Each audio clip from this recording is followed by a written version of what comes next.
नमस्कार, मेरा नाम ज्ञानेश्वर है और आपने देखना शुरू कर दिया है लाइव सिटीज। मेरे साथ दिल्ली से जुड़ रहे हैं देश के जाने माने जर्नलिस्ट अजीत द्विवेदी जी। और चर्चा हम बिहार की करेंगे रोज की तरह।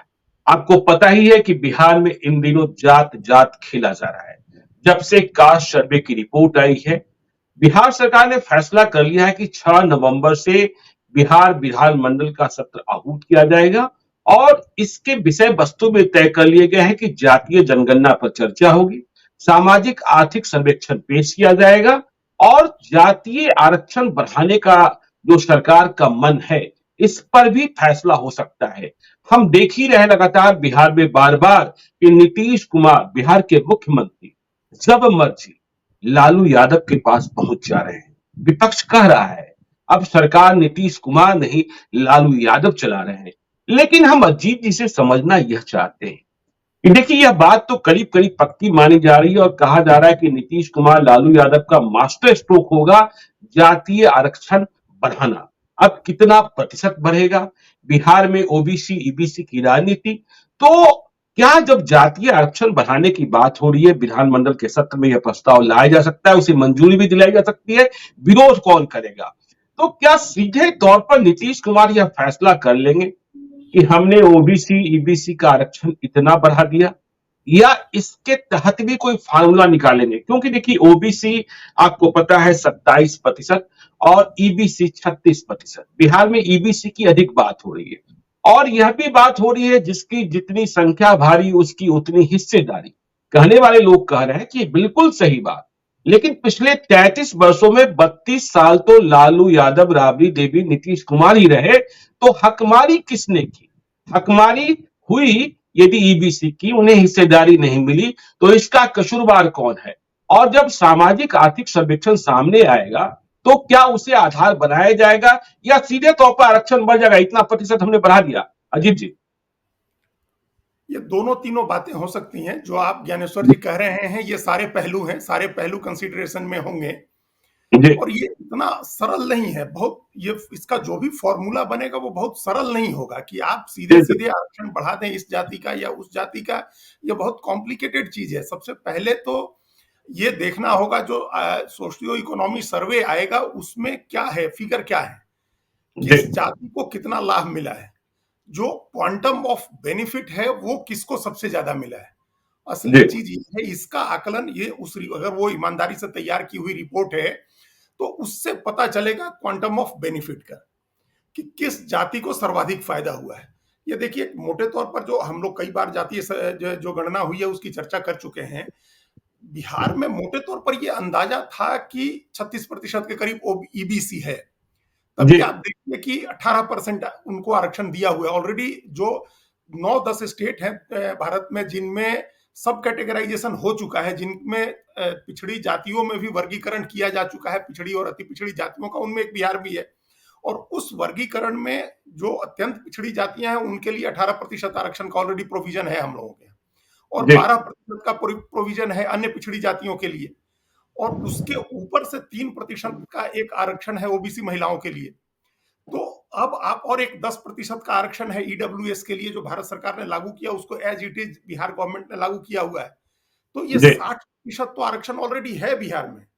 हम्म। तो अब आप सिंपल सिंपल किसी सरल फॉर्मूले से इसको नहीं बढ़ा सकते हैं कि हम इसमें इतना बढ़ा दिए, अब इसमें इतना बढ़ा दिए या इसमें इतना कम कर दिए, वो नहीं होगा। उसके लिए आपको एक फॉर्मूला बनाना होगा ताकि जो अन्याय अभी तक किसी भी जाति के साथ होता आया है वो अन्याय आगे न हो। ये आपको सुनिश्चित करना होगा और इसके लिए एक वैज्ञानिक तरीके से आपको फॉर्मूला निकालना होगा। और वो फॉर्मूला क्या हो सकता है, इसके जो कुछ प्रेसिडेंट्स हैं, इसके जो कुछ उपाय पहले किए गए हैं और जी। कुछ जो संभावित उपाय हो सकता है कि एक हम लोग कभी जस्टिस जी रोहिणी आयोग ने जो जो अपनी रिपोर्ट में दिया है, हालांकि वो 1100 पन्नों की रिपोर्ट है और सबमिट होने के बाद कहा जा रहा है कि अभी पढ़ने में ही उसको बहुत समय लगेगा। लेकिन जी। उस रिपोर्ट को लेकर के जो खबरें सामने आ रही हैं उसमें भी एक फॉर्मूला सुझाया गया है।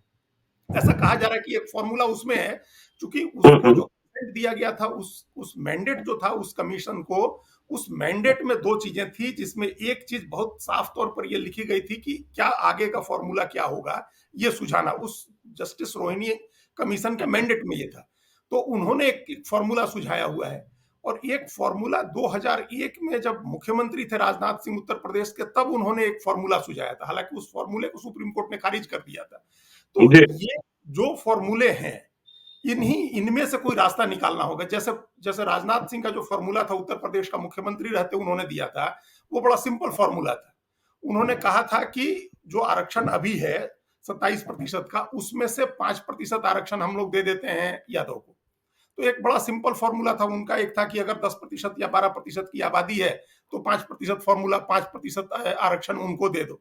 फिर 9 अन्य जातियां हैं जो जो अति पिछड़ी में है, जी जो जो अति पिछड़ी में नहीं, पिछड़ी में ही है, जो मजबूत पिछड़ी जातियां हैं, उनमें जी से जो 9 जातियां हैं उनको आप दे दीजिए। उनके फॉर्मूले के हिसाब से 8 जातियां हैं, उस 8 जी जातियों को 9% दे दीजिए। और उसके बाद जो भी बचा हुआ है, इन 14% के ऊपर जो भी बचा हुआ है, वो अन्य पिछड़ी जातियों के लिए छोड़ दीजिए।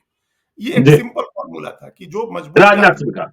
हाँ, राजनाथ सिंह जब मुख्यमंत्री थे तो जी उत्तर प्रदेश में उन्होंने ये फॉर्मूला सुझाया था कि जो जी सबसे सबसे प्रमुख ओबीसी जाति है वो यादव है, उसको 5%, 8 अन्य दूसरी जातियां हैं जो पिछड़ी जाति में मजबूत है, जिसमें लोध, कोयरी, कुर्मी आदि हो सकता है, वो जातियां हो, वो स्पेसिफाई नहीं किया गया था, उनको दे दीजिए 9%, और अन्य के लिए बाकी आरक्षण छोड़ दीजिए। तो ये एक जी बड़ा सिंपल फॉर्मूला था जिसमें अन्य पिछड़ी जातियों को सबसे ज्यादा लाभ होता है, अत्यंत पिछड़ी जाति। तो जी चूंकि बिल्कुल। उत्तर प्रदेश में भारतीय जनता पार्टी एक सोशल इंजीनियरिंग कर रही थी पहले से, जब उसने कल्याण सिंह को सीएम बनाया था तभी से, तो उस सोशल इंजीनियरिंग के फॉर्मूले में ये फिट होता था कि जो मजबूत जातियां हैं, पिछड़ी जाति, उनको तो सिर्फ 14% दो, और जो अत्यंत पिछड़ी जातियां हैं या उनके अलावा जो जातियां हैं जो बीजेपी को वोट करती हैं, उनको दे दो सीधा 80% से ज्यादा। तो सुप्रीम जी कोर्ट ने इस फॉर्मूले को खारिज कर दिया था। तो ये फॉर्मूला तो खारिज हो गया ज्ञानेश्वर जी। जो जानकारी हम लोग को मिली है सूत्रों के हवाले से या इधर उधर जो लीक हुई हैं खबरें जस्टिस जी जी रोहिणी आयोग को लेकर के, उसके हिसाब से 4 कैटेगरी बनाने की बात है। 1, 2, 3, 4 4 कैटेगरी बनानी है कास्ट की। और वो जी कैटेगरी इस ग्राउंड पर बननी है कि अभी तक आजादी के बाद से, जब से जो जातियों को आरक्षण मिलना शुरू हुआ अलग अलग राज्यों में, या भारत सरकार में जब 1993 से मिलना शुरू हुआ, उसके बाद से किस जाति को कितना लाभ हुआ है। तो इस ग्राउंड पर उन्होंने जातियों का वर्गीकरण किया है। वो हम आपको अपने दर्शकों के लिए, आपके, हम वो एक रिपोर्ट, उसका उसका एक हिस्सा है, हम बता दे रहे हैं। उसके जी हिसाब से उन्होंने 1674 जातियों को एक श्रेणी में रखा है। जो पहली सोलह श्रेणी सौ है, चौहत्तर 1674 जातियां हैं। ये टोटल जी 2600 से कुछ ज्यादा जातियां, 2683 जातियां हैं। इसमें से 1674 जातियों को उन्होंने रखा है जिनको आरक्षण का सिर्फ 2% लाभ मिला है। जी सिर्फ 2% लाभ मिला। आप सोचिए, 1674 जातियों को जिनको सबसे कम लाभ मिला है, उन्होंने पहली हाँ श्रेणी बनाई है, उनको 2% मिला है। जो जी दूसरी श्रेणी है ज्ञानेश्वर जी, वो 534 जातियों की है जिनको 6% आरक्षण का लाभ मिला है। जी एक तीसरी श्रेणी है जिसमें 328 जातियां हैं जिसको 9% लाभ मिला है। और उसके बाद सिर्फ 97 जातियां हैं जी जिनको 27% में से 10% लाभ मिला है।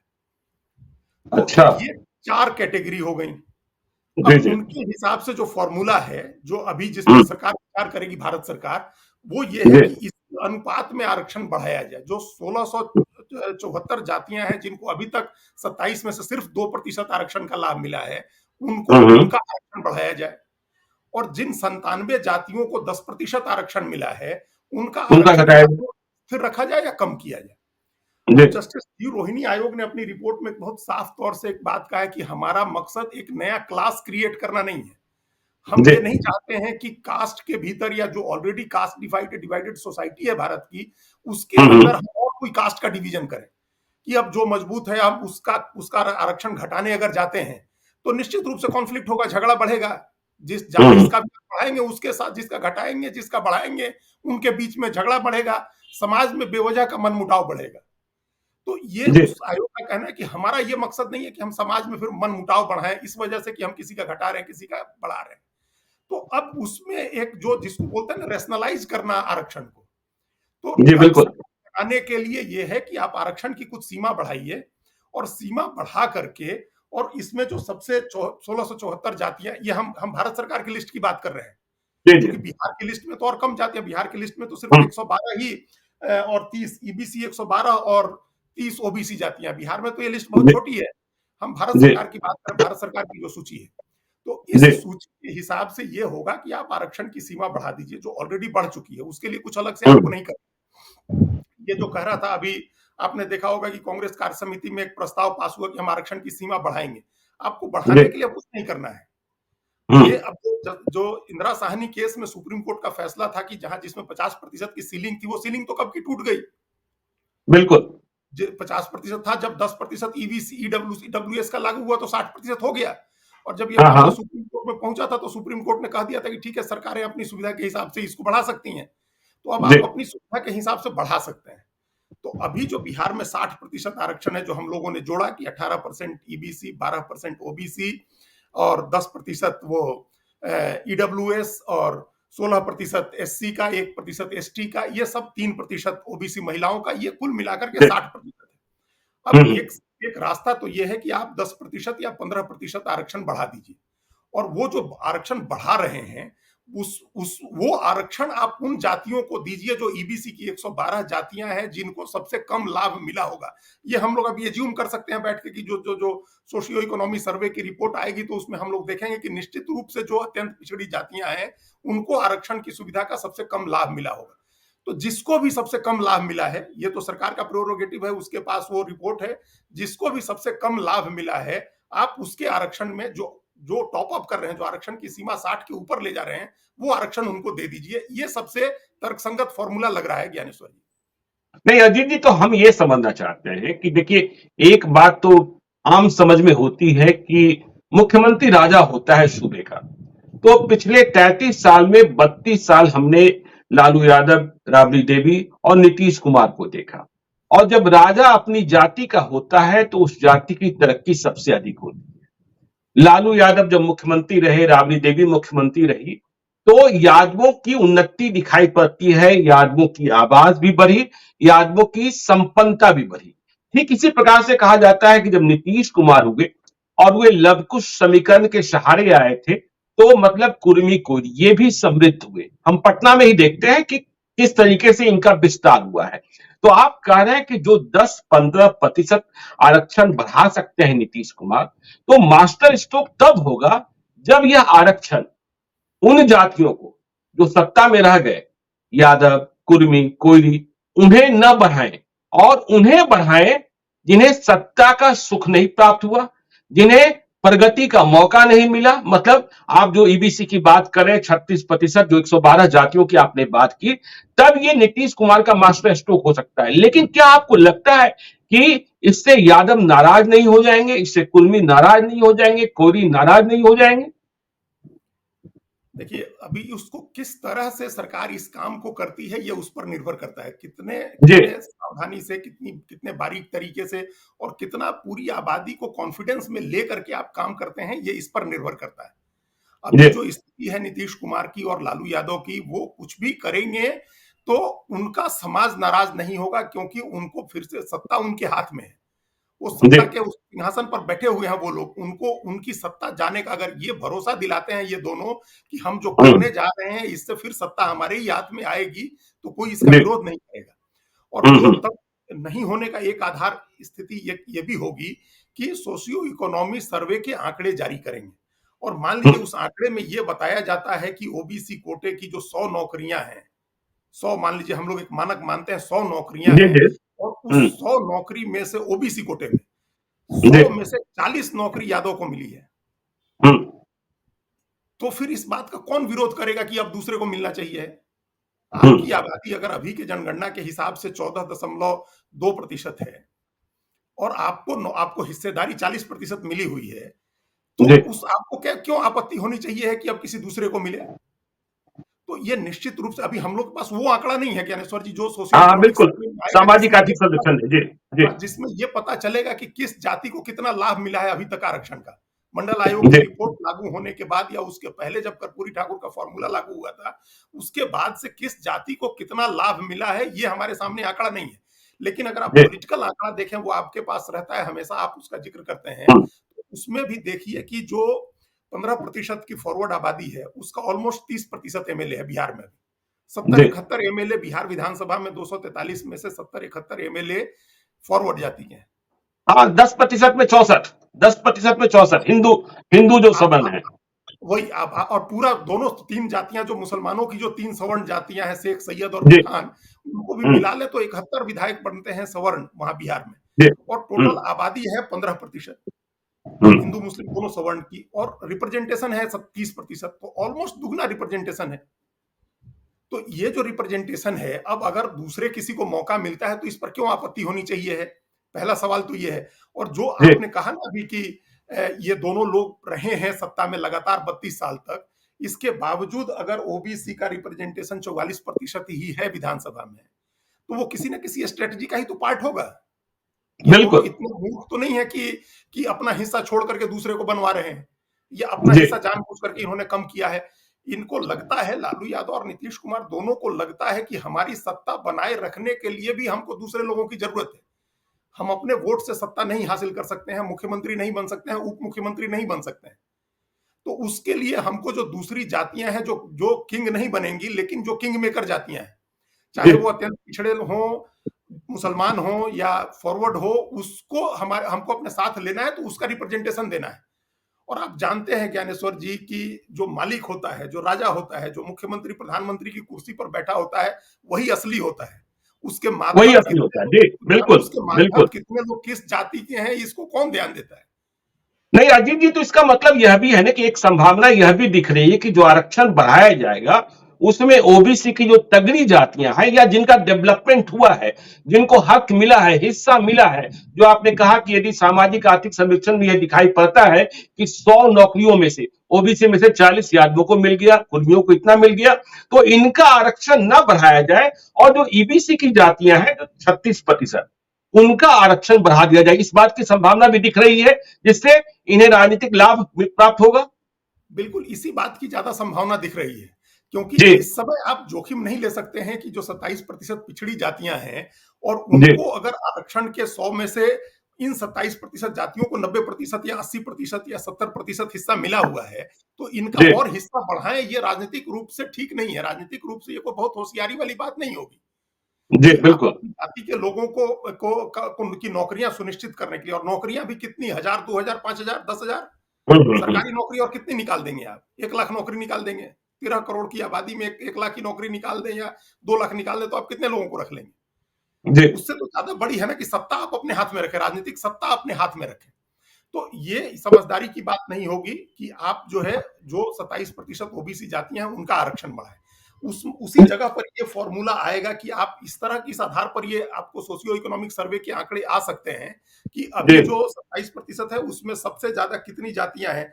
जैसे भारत हम्म। सरकार की नौकरियों में 97 जातियां हैं जिनको ऑलमोस्ट 1/3 से ज्यादा सीटें मिली हुई हैं। सिर्फ जी। 97 बिल्कुल। जातियों को 1/3 से ज्यादा नौकरी मिली हुई है। हम्म। तो उनका उनको इतना ही रहने दें, उनका रिप्रेजेंटेशन इतना ही रहते हैं, इसमें कम भी नहीं करते हैं, लेकिन उनका जी। इतना ही रहने देते हैं। और जिसको कम मिला है, जिसका रिप्रेजेंटेशन 1674 जैसी जातियां हैं, उनका 2% ही है, उसको बढ़ा देते हैं, उसमें 2% या 4% या 6% और ऐड कर देते हैं। आप देखिए ये अभी बिहार में भी आएगा। भारत सरकार का एक आंकड़ा हम लोग पहले भी डिस्कस कर चुके हैं, और ज्ञानेश्वर जी, 983 जातियां ऐसी हैं जिनको एक भी जी। नौकरी नहीं। मंडल अच्छा, आयोग की 900। रिपोर्ट जी। 1993 में लागू बिल्कुल। होने के बाद 983 जातियों को एक भी नौकरी नहीं मिली। और ये जी। 983 वो जातियां हैं जो निश्चित रूप से इसमें ज्यादातर अत्यंत पिछड़ी जातियां हैं, हम्म। 983 है। और दूसरा जी। आंकड़ा है उनके ऊपर 994 जातियां ऐसी हैं जिसको सिर्फ 2.68% नौकरी मिली है या स्कूलों कॉलेजों में दाखिला मिला है। तो जी। आप ये 994 और 983 का मतलब ये ऑलमोस्ट 2000 जातियां हो गई जिनका रिप्रेजेंटेशन सिर्फ 2.68% है। तो नहीं ये अजीत जी, चलिए अजीत जी, आपने तो बिहार के संदर्भ में मान ही लिया कि बिहार में सरकारी नौकरियां हैं कितनी। आप 13 करोड़ की आबादी में देखिए, अभी सबसे बड़ी बहाली निकली करीब 1,70,000 शिक्षकों की। इसके बाद तो और भी ऐसी नौकरियां कम ही बचेगी। लेकिन देखिए, जो नारा लग रहा है, जिसकी जितनी संख्या भारी उसकी उतनी हिस्सेदारी, तो कहा यह भी जा रहा है कि यदि आप संख्या भारी होने की बात कर रहे हैं तो फिर ये नीतीश कुमार और लालू यादव किस मुंह से बिहार की सत्ता पर बैठे हैं। और एक नई बहस शुरू हो गई है, जिसकी जितनी संख्या भारी उसकी उतनी हिस्सेदारी, कि आप बिहार मंत्री परिषद की बात करें कि बिहार का जो बजट है, सालाना बजट 2,46,000 करोड़ रुपए का लगभग है। इसमें 60% बजट जो है, 60% वह तेजस्वी यादव और नीतीश कुमार के मंत्रालय के पास है। तो फिर आप कहां जो कह रहे हैं कि हकमारी हो रही है, हकमारी हो रही है, तो हक किसने मारा? और यदि आप आरक्षण बढ़ाने की बात कर रहे हैं तो इसकी शुरुआत बिहार मंत्रिपरिषद से ही क्यों नहीं कर देते? क्या इतना बड़ा फैसला, इतनी बड़ी हिम्मत नीतीश कुमार और लालू यादव ले सकते हैं कि वो शुरुआत बिहार मंत्रिपरिषद से करें कि हाँ, जिसकी जितनी संख्या भारी उसकी उतनी हिस्सेदारी? क्या यह संभव है? नहीं, ये क्या है कि ये किसी स्थिति में संभव नहीं है ज्ञानेश्वर जी। अपनी सत्ता कौन छोड़ता है? और हम्म। सत्ता, असली सारी लड़ाई तो सत्ता के लिए है। और जी। उनकी जो जो जिन जातियों के नेता सत्ता में हैं, उन जातियों को भी पता है कि हमारा नेता बैठा हुआ है अगर मुख्यमंत्री बन करके या उप मुख्यमंत्री बन करके, तो सरकारी नौकरी भले ना मिले, लेकिन हम्म। एम्पावरमेंट तो हो रहा है ना। हम्म। एम्पावरमेंट के कई तरीके हैं। हम्म। एम्पावरमेंट सिर्फ सरकारी नौकरी से नहीं होता, और बिहार में या देश में कभी ऐसा नहीं हुआ है कि सिर्फ सरकारी नौकरी से या सरकारी जी। स्कूल कॉलेजों में दाखिले से सशक्तिकरण हुआ हो जातियों का। वो हम्म। सशक्तिकरण जब जैसे वो सत्ता में बैठे, आपने जैसा पहले कहा कि लालू यादव आए तो उन्होंने पिछड़ों को आवाज दी, तो ये अपने जी। आप में एक सशक्तिकरण है, आवाज दी। हम्म। जो कई लोग कहते हम्म। हैं कि सिर्फ आवाज दी और कुछ नहीं दिया, लेकिन और कई चीजें अपने आप आ गई। जैसे हम लोग उस समय बिहार में ही रहते थे और पढ़ाई लिखाई कर रहे थे जिस समय लालू यादव की सत्ता आई, और हम जी। लोग देखते थे कि तमाम जो सिंह ट्रेवल्स और शर्मा ट्रेवल्स और तिवारी ट्रेवल्स चलते थे, उसकी जगह यादव ट्रेवल्स चलने लगा। तो बिल्कुल ये भी बिल्कुल। एम्पावरमेंट है। ये एक जी। बड़ा एम्पावरमेंट है कि तमाम जगह ठेकेदारियां मिलने लगी यादवों को, बसें चलने लगी, बड़े बिजनेस खुलने लगे उनके, और यहां तक कि क्रिमिनल्स भी आने लगे, अलग अलग छोटे बड़े हर लेवल के। तो आज जी। आप देखिए, जमीन का धंधा हो, जमीन का कामकाज हो, या किसी तरह का कामकाज हो, उसमें पिछड़ी जातियों की भागीदारी किस स्तर पर बढ़ी हुई है। तो ये भी तो जी। सशक्तिकरण है, और वो इसी वजह से है कि आप सत्ता में रहे। तो हम्म। सत्ता का में आप किसी जाति का सशक्तिकरण सिर्फ सरकारी नौकरी से नहीं होगा, जो हम लोगों ने पहले कहा कि नौकरी है नहीं तो कहां से आप नौकरी देंगे। तो बिल्कुल। इसलिए वो जो जातियां हैं उनको पता है कि हमारा नेता बैठा हुआ है, ये जो करेगा सो हमारी सत्ता के लिए ठीक है। इसीलिए ये जो बात कही जा रही है कि जिसकी जितनी हिस्सेदारी, जिसकी जितनी संख्या भारी उसकी उतनी हिस्सेदारी, ये पुराना नारा है 60 के दशक का, जिसको राहुल जी। गांधी ने बताया कि जितनी आबादी उतना हक। तो ये कोई नहीं देगा, हम्म। ये कोई नहीं देगा। और ये जो है, अगर ये शुरुआत करे तो पता चला कि कितने लोगों का इसके इस्तीफे हो जाए मंत्रिमंडल में, बैलेंस बनाने के लिए जाति के अनुपात में। बिल्कुल। तो फिर एक तो जिसका इस्तीफा होगा उसकी जाति नाराज होगी, वो लोग नाराज होंगे, फिर तो सारा खेल बिगड़ जाएगा। चुनाव की जो गोटियां बैठाई गई हैं, वो जी। गोटियां सब बिखर जाएंगी। तो ये एक राजनीतिक हम्म। नारा है। इस राजनीतिक नारे से अधिकतम भ्रम दिया जाता है जनता को कि देखिए हम आपकी हिस्सेदारी बढ़ा रहे हैं, आपकी हिस्सेदारी के लिए हम लड़ रहे हैं, और हाँ, तो लड़ेंगे। ठीक है। तो आप ये कहना चाहते हैं कि कुछ भी हो जाए, चाहे नीतीश कुमार हो, चाहे लालू यादव हो, या बीजेपी ही सत्ता में आ जाए, वो उतना हक नहीं दे सकते हैं एबीसी को जितनी उनकी संख्या है हाँ, नहीं दे सकते हैं, बिहार नहीं दे मंत्रिपरिषद सकते में। हैं, नहीं दे सकते हैं। और ये सब जगह जितनी भी कमजोर, जो भी समाज का सबसे कमजोर और वंचित तबका है, उसको जी। इसी आधार पर रोका जाता है कि अभी आप तैयार नहीं हुए हैं सत्ता हाँ। संभालने के लिए, या गद्दी संभालने के लिए, या नौकरी संभालने के लिए। आपके पास जी। क्या है, योग्यता है, आपके पास क्या अनुभव है।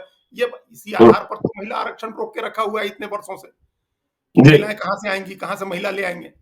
और जो हम्म। कहते थे लोग कि दूसरे उस पढ़ी लिखी और संभ्रांत महिलाएं आ जाएंगी, गरीब महिलाएं नहीं आएंगी। तो गरीब महिलाएं तैयार नहीं है। उसी तरह से ये होगा कि जो अत्यंत पिछड़ी जातियां, वो भी तैयार नहीं है सत्ता में हिस्सेदारी या सत्ता चलाने के लिए। लेकिन ये जी। एक बिल्कुल। बड़ा मिसकंसेप्शन है। यही बात हम लोगों को 1947 के पहले अंग्रेज कहते थे कि हम लोग हम्म। आपको आजाद कर देंगे तो अराजकता हो जाएगी, आप लोग कैसे सत्ता संभालिएगा, आप लोगों को तो कुछ आता ही नहीं है। तो हम्म। ये कहा जाता है ईबीसी जातियों के लिए कि भाई आप कैसे सत्ता संभालिएगा, आपको तो अनुभव नहीं है, या आपको ज्ञान नहीं है आपका, आपको। तो ये बात ठीक नहीं, आप दे के देखिए, वो लोग कर लेंगे। लेकिन ये जी। क्या है कि ये राजनीतिक नारा है। इस राजनीतिक नारे से उनको ये बताया जाता है कि देखिए हम आपके लिए लड़ रहे हैं, हमको अगली बार सत्ता दीजिएगा तो हम आपकी कुछ भागीदारी बढ़ाएंगे।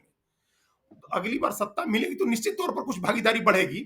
लेकिन जैसा जी। हम जो पहले कह रहे थे और बात बीच में रह गई थी अधूरी, ज्ञानेश्वर जी, जिसकी हम्म। कुर्सी पर बैठा होता है, जो मालिक होता है, असली हम्म। असली चीज वही है। उसके नीचे कितने जी। क्लर्क, कितने चपरासी काम कर रहे हैं, उनका कोई मतलब नहीं होता है।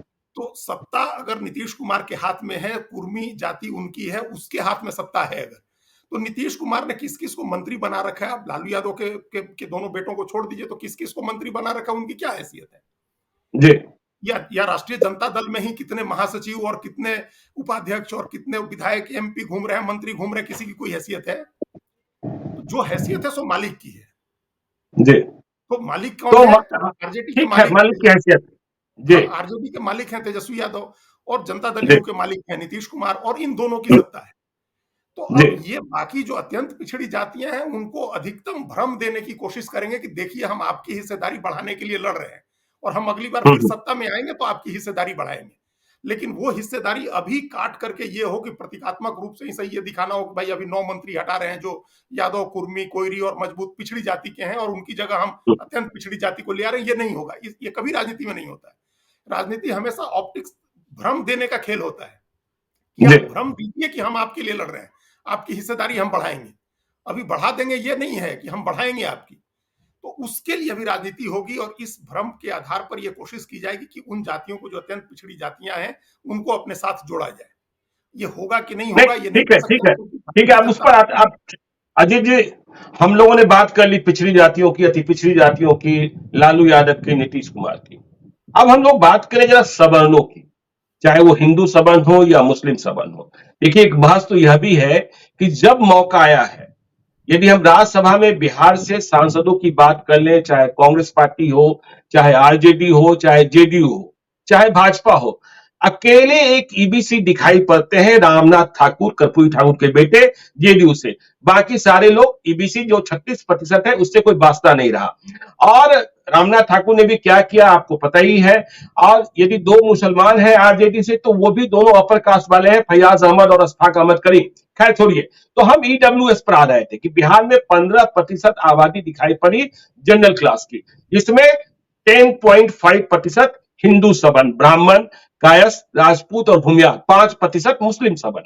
तो 10.5% हिंदू और 5% वो, ईडब्ल्यूएस का आरक्षण 10%। अब यह भी बहस छिड़ गई है कि जब आप इतने ही हैं तो आपको 10% क्यों? तो आरक्षण का फार्मूला बिहार में बदला जा रहा है। आपको पता ही है कि कई प्रदेशों ने, छत्तीसगढ़ की बात आप सुबह ही कर रहे थे कि वहां ईडब्ल्यूएस का आरक्षण 10% नहीं है, 4% है। तो क्या बिहार में नीतीश कुमार की सरकार जब आरक्षण के प्रावधानों पर पुनर्विचार कर रही है, बढ़ाया जा रहा है, घटाया जा रहा है, तो 15% वालों को 10% आरक्षण बहाल रखेगी, या फिर इसमें छेड़छाड़ कर एक नए युद्ध या नई आग को जन्म दे देगी? ये दे सकती है। आपने दोनों बातें कही। एक तो राजनीति में जो जो एमपी, एमएलए, राज्यसभा, एमएलसी वगैरह बनाने की बात है, उसमें भी आबादी के अनुपात में सवर्णों को ज्यादा प्रतिनिधित्व मिला हुआ है। तो जी, ये हम लोगों ने अभी बातचीत के क्रम में ये बात कहा कि वो जो सत्ता में बैठा है उसको अपनी सत्ता बनाए रखने के लिए इस तरह के कदम उठाने पड़ते हैं। जी, उससे कोई ज्यादा फर्क नहीं पड़ता है कि ये अब जैसे अमरेंद्र धारी सिंह अगर राज्यसभा के सदस्य हैं तो क्या कर रहे हैं ना, जी, अपने लिए जो अपने लिए पता नहीं कुछ कर रहे हो तो अपने समाज के लिए तो कुछ नहीं कर रहे हैं वो तो हाँ, सिर्फ हाँ, नाम के वहां है। उनकी दूसरी उपयोगिता पार्टी के लिए है। ये जो जिन्होंने जी, बनाया है उनको पता होगा कि उनकी क्या उपयोगिता है, किस उपयोगिता के लिए वो बनाए गए हैं, या किस उपयोगिता हम्म, के लिए किंग महेंद्र बनाए गए थे, या किस उपयोगिता के लिए अशफाक करीम बनाए गए हैं। तो ये पार्टियां जानती हैं जो बनाती हैं, जी, और पार्टियों के समर्थक जो वोटर वर्ग है वो भी जानता है कि इनको किस लिए बनाया गया है। तो वो हम्म, मालिक जो पहले, फिर हम वही दोहरा रहे हैं कि जो मालिक था उसकी मर्जी है, जिसको बना दे अपने यहाँ, जिसको क्लर्क और चपरासी रख ले। जी, बाकी अब आइए इस बात पर, आप जो कह रहे हैं कि आरक्षण ईडब्ल्यूएस के 15% आबादी को 10% आरक्षण है, तो जी, ये है, ये बात कई जगह सवाल उठाए जा रहे हैं कि ये इम्बैलेंस है, एक तरह का असंतुलन इससे बन रहा है। और जो हम्म, विधानसभा में, छत्तीसगढ़ विधानसभा ने जो प्रस्ताव पास किया है, जो अभी राज्यपाल के पास मंजूरी के लिए गया हुआ है, उसमें जी, 4% कर दिया गया है ईडब्ल्यूएस। क्योंकि हम्म, वहां आबादी, सवर्ण आबादी और भी कम है, और वहां एक बड़ी जी, आबादी, 32-33% आदिवासी आबादी है, उसके बाद 30% के करीब ओबीसी आबादी है, फिर उसके बाद एससी आबादी है। तो ये वहां एससी, एसटी और ओबीसी की आबादी बहुत ज्यादा है बिहार के मुकाबले, बिहार के बराबर या थोड़ी ज्यादा होगी बिहार से। जी, तो वहां इनका आरक्षण बढ़ाया गया है, ओबीसी का हम्म, आरक्षण बढ़ाया गया है, एसटी का आरक्षण बढ़ाया गया और ईबीसी का आरक्षण बढ़ाया गया, और जो ईडब्ल्यूएस का आरक्षण था उसको कम करके 4% कर दिया गया, और तब भी पूरा आरक्षण 77% हो गया।